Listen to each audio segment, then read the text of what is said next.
Шкафындағы қорқынышты адам. Бұл оқиға болған кезде менің жасым 10-да болды.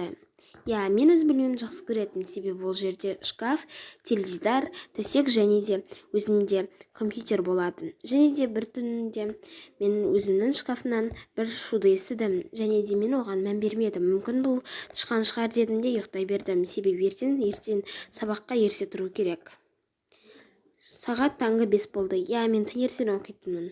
Киімімді кидім және де киімдерімді дайындадым, тамақ іштім және де өзімнің сөмкемді дайындай бастадым. Сосын қараған кезде бір қара түсті фигура тұрды. Ол қараңғы кезде көрінбеді. Сосын мен қатты қорықтым. Сен кет дедім. Ал ол болса кетіп қалды. Мен қатты қорықтым. Бұл кім болды екен? Одан кейін мен мектептен келдім. Және де досыммен мектептегі бір жоба туралы ақылдасып отырғанмын. Сосын терезені қаққан дауысы естілді. Ол жаңағы адам. Оның жасы шамамен 40 жаста. Бетінде әжімі бар, көзі қызарған және арам күлкімен күліп тұрды. Сосын мен одан қорықтым. Ол айтты: сен балаға кәмпит керек пе? Егер қаласаң көшеге шық, сосын мен саған барлығын беремін. Хе-хе-хе деп күлді.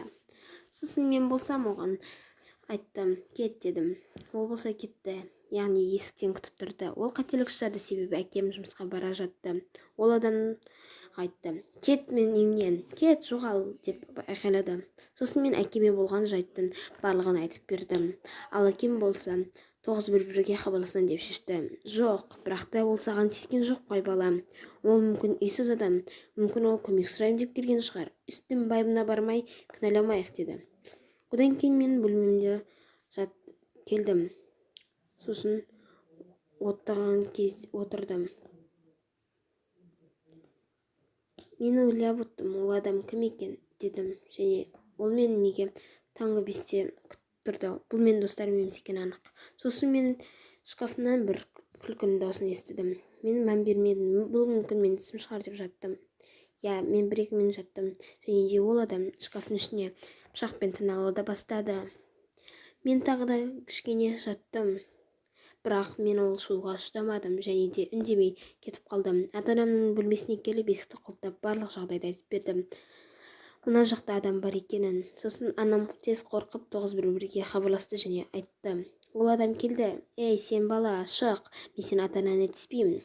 Жай ғана мен сені қалай пышақпен ұрғанымды көретін болады, деді. Біз қорықтық, себебі ода пышақ, ал бізде ештеме болмады. Ол есікті тырналауды жалғастырды. Тырналап тұрған кезде полициялар келді. Тұтқындалдыңыз, қаруды тастаңыз деді.